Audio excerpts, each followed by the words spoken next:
Salam olahraga. Perkenalkan, nama saya Yang Rolas Rubendater Stompul.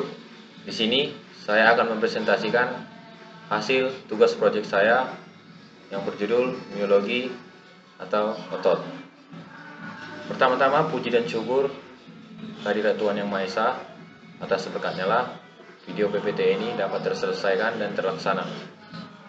Adapun beberapa cuplikan singkat dari materi inti miologi atau otot tersebut.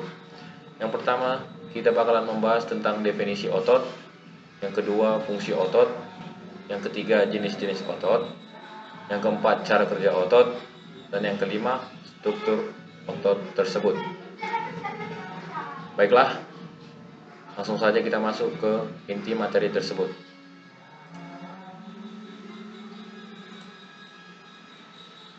Sebelum kita masuk lebih dalam, ada baiknya kita mengetahui definisi miologi dan otot. Miologi adalah cabang ilmu yang mempelajari tentang otot dan struktur yang ada hubungannya dengan otot. Otot adalah alat gerak yang berfungsi menggerakkan tulang. Sel-sel otot mempunyai kemampuan berkontraksi atau bentuk sel otot yang memendek dan melakukan relaksasi atau kembali ke ukuran yang semula. Oleh karena itu, jaringan otot disebut sebagai alat gerak aktif. Kita masuk ke pembahasan yang kedua, yaitu fungsi otot. Fungsi lain dari otot-otot dalam tubuh manusia adalah dukungan. Yang pertama, otot rangka terus bekerja untuk mendukung tubuh dan membantu untuk mempertahankan postur.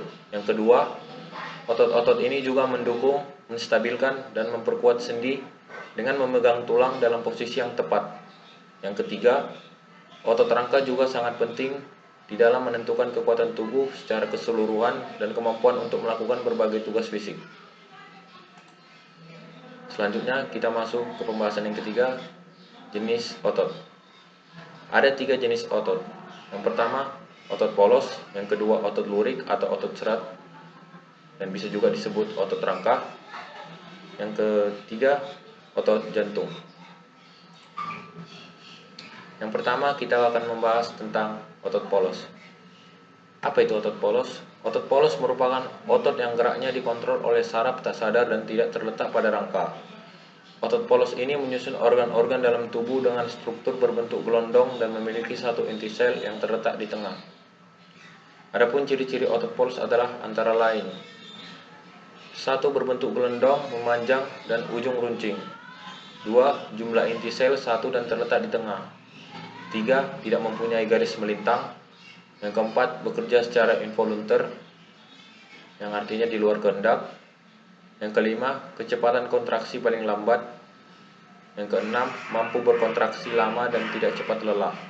Dan yang terakhir, terdapat pada dinding penyusun organ-organ tubuh di bagian dalam. Contoh otot polos yaitu seperti saluran pernapasan, saluran pencernaan, saluran reproduksi, pembuluh darah, dan getah bening. Selanjutnya kita masuk ke otot lurik. Otot lurik sering juga disebut sebagai otot rangka. Otot lurik adalah sejenis otot yang menempel pada rangka tubuh manusia. Otot ini digunakan untuk pergerakan tubuh. Contoh otot lurik di tubuh manusia yang mudah dilihat adalah otot bisep dan otot trisep. Ciri-ciri otot lurik adalah: A. Berbentuk memanjang, silindris, dan ujung tumpul seperti serabut.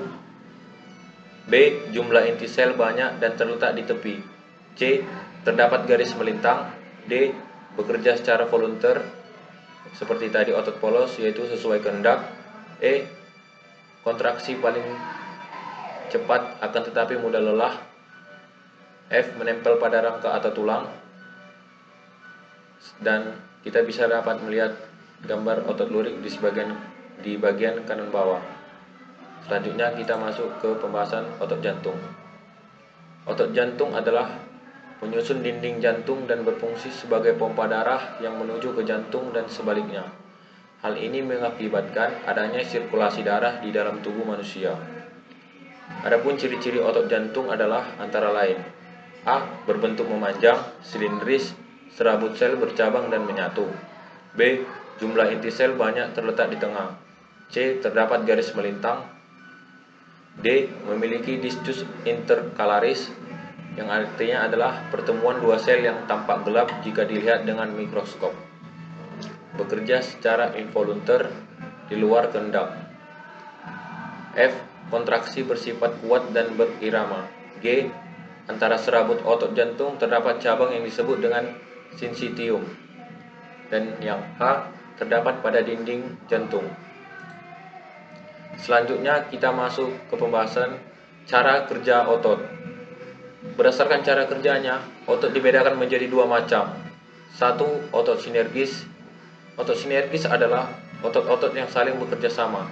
Artinya adalah otot-otot tersebut berkontraksi dan berelaksasi bersama-sama. Dua, otot antagonis.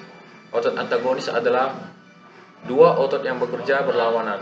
Artinya adalah apabila yang satu berkontraksi, maka otot yang lain melakukan relaksasi. Otot antagonis terdapat pada otot bisep dan otot tricep. Selanjutnya kita masuk ke pembahasan yang terakhir, struktur otot. Struktur otot. Otot tersusun atas beberapa berkas serat otot yang tersusun secara paralel terhadap otot. Berkas serat otot merupakan sebuah paket dari banyak serat otot tunggal.